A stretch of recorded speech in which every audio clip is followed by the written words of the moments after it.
Kita ba? Kabila. So, ito yung shift boot na nakita ko.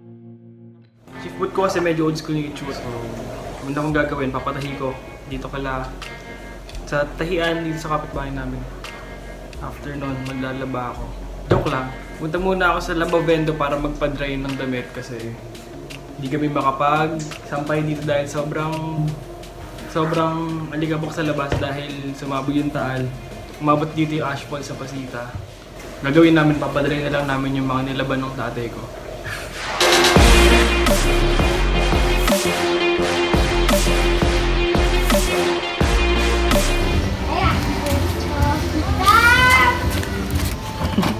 Magpapa-dryer kami ni Gab. Kasi, kita nyo naman sobrang alikabok. Wait, yung alikabok. Kano ba babayad mo sa akin, cameraman? Kiss. Okay na?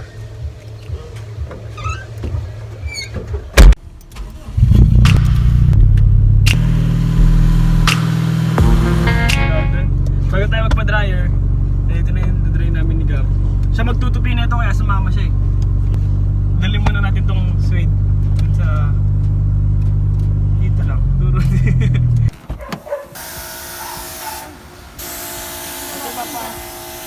Pasadya ko lang po sa ano. Nako, alis na ako bukas. Ito yung shift boot ko, stock. So may block siya na ganito sa loob. Gagawin ko para mag-partner yung shift. Para may ma-partner yung sidings kasi ito lang yung ginawa kong suede. Gagawin kong suede na rin yung shift boot.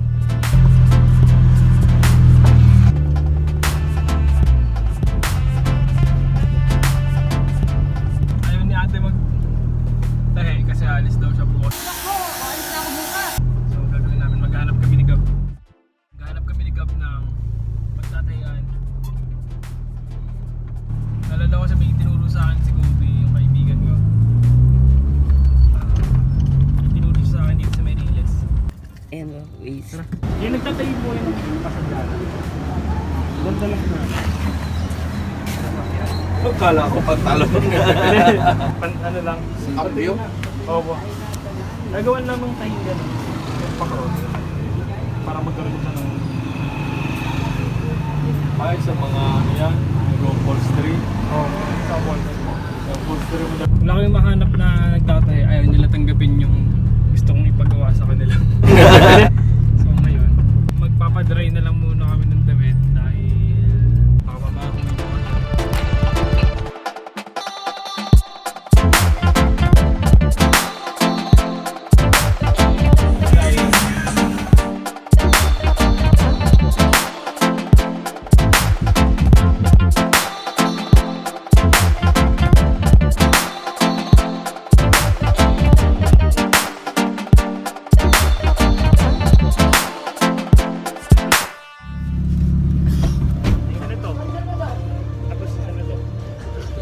Dalawang spicy po. Yung isa spicy, yung isa hindi. Bali dalaw, bali yung spicy.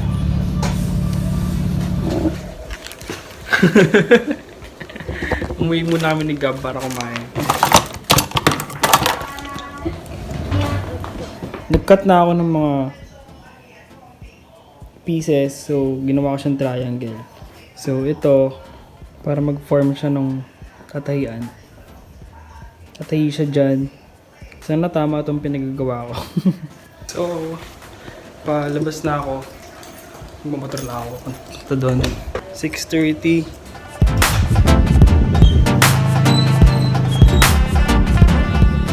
Yung nakasal ko gagawin ni Gab. Tapos, Naglalaba? Oo. Tapos, ang last na ano ko, naghahanap kasi ako ng tahian ng tela. Kaya ako nag-chat sa'yo kanina. Eh, naisip ko, dadaan ako dito sa yung upholstery dito sa may ano, kanto. Kaya naisip ko, daan na lang ako dito. Wala ako. Daan lang. Pagdating ko dito mga ng movie. Katrino, namimirata. May girlfriend ka pa na.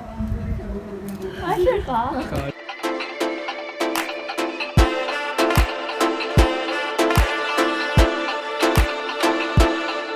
So, we are here at...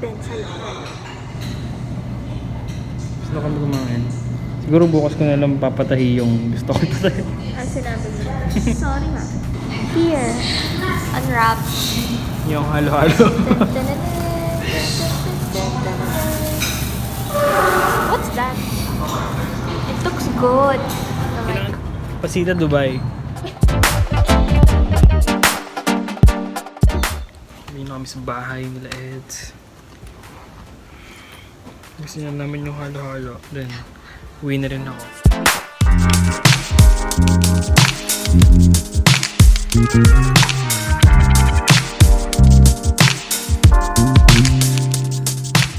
So, kakagising ko lang. Yan, nagkape lang ako saglit. Hindi pa naubos yung kape ko. For this day, maghahanap pa din ako nung magtatahi nung shift boot ko. Yung kasama ko si tatay. And si Gab.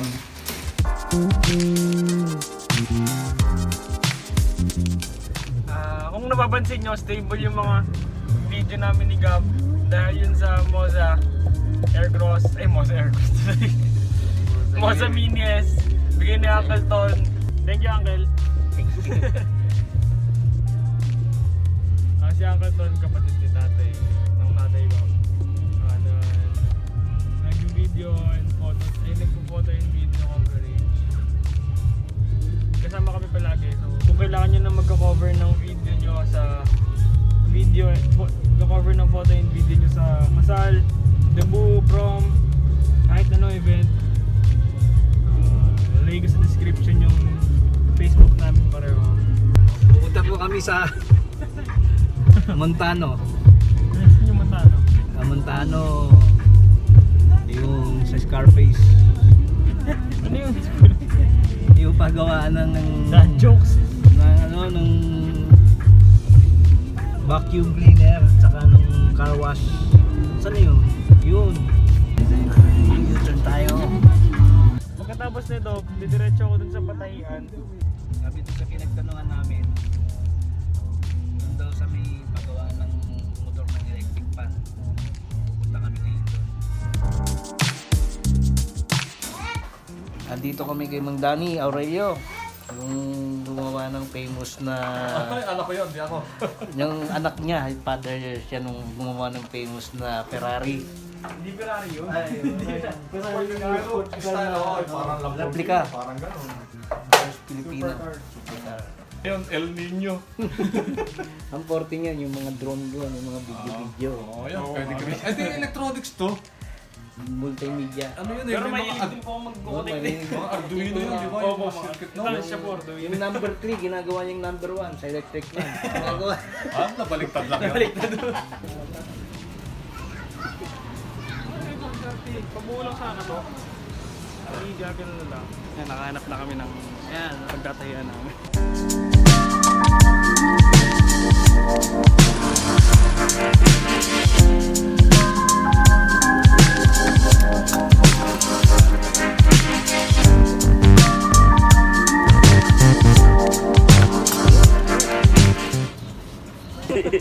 Napagawa na namin yung shift boot. Wala kasing gorilla pa. Oo, makita mo na yan. 6 ano? 6:10. 10. Tek, umalis tayo dito ng oras tayo umalis dito? Alauna. Taas mo kaya yan. Umalis tayo dito ng alauna. 6 na oras tayo natin labas. Para lang dito. Bago kami umuwi, kumain muna kami. Ayun nga pala. So, nandito na yung Suede. Dito siya mapupunta. So ito yung shift boot ko. Gagawin ko is tatanggalin ko muna yung shift. Then, tanggalin ko na to shift boot. So ang ititry ko is ito. Ito yung Suede. Kakabit ko dyan. Maganda kaya kalalabasan na itong ginagawa akong katarantaduhan na to. Feeling ko magiging parang taxi.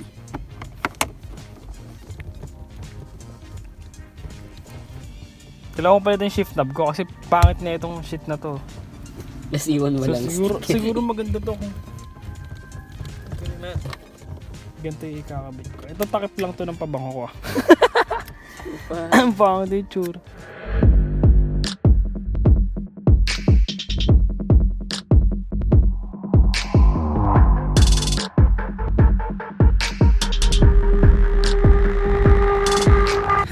Kaya talaga namin kinabit yon kasi last time ininstall na namin ng Suede to, pero hindi ko siya kasama mag-install nito, si Eds kasama ko.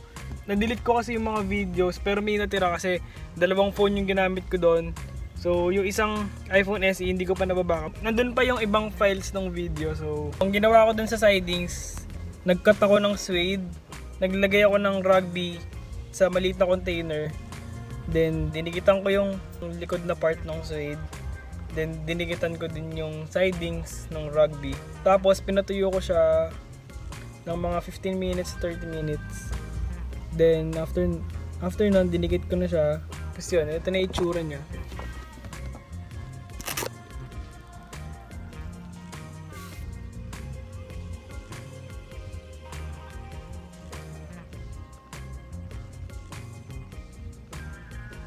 So may mga part pa na medyo mali yung pagkakagupit ko, hindi pantay-pantay. So may ilalagay kasi ako dyan. Ang ilalagay ko dyan is okay. Talay ko dyan is ito. Pangit na ng kulay, hindi siya bagay sa sasakyan. Kulay red, pero pansamantala ito na lang muna kakabit ko. So ito yung magiging tsura niya pag kinabit ko siya. Magkakaroon siya ng red na ganyan. Okay ba? Or palitan ko na lang to. Sa ibang video ko na lang to kakabit. Kanina yung nahanap namin na gumagawa ng vacuum. Tatay siya nung gumawa nung supercar na made in the Philippines. Yung handmade na supercar dito sa Pilipinas. Yung Aurelio. Yung pala apelido nila. Aurelio pala apelido nyo. Doon nagtatapos yung video. Sana nagustuhan nyo. Dislike nyo kung hindi nyo nagustuhan. Nag-shake pa yung camera. Like nyo kung mas nagustuhan nyo. Subscribe nyo na din yung nagustuhan nyo. And gusto nyo pang panoorin itong katarataduhan yung pinagagawa. Siguro itong YouTube channel ko na to, hindi lang tungkol sa sasakyan kasi gusto ko din siya lagyan ng mga storya tungkol sa mga ginagawa ko sa buhay, tungkol sa mga friends ko, sa mga kapatid ko. So, yun. Pero syempre, main topic natin is sasakyan. So, yung mga ibang topic is wala lang. Basta yun na yun.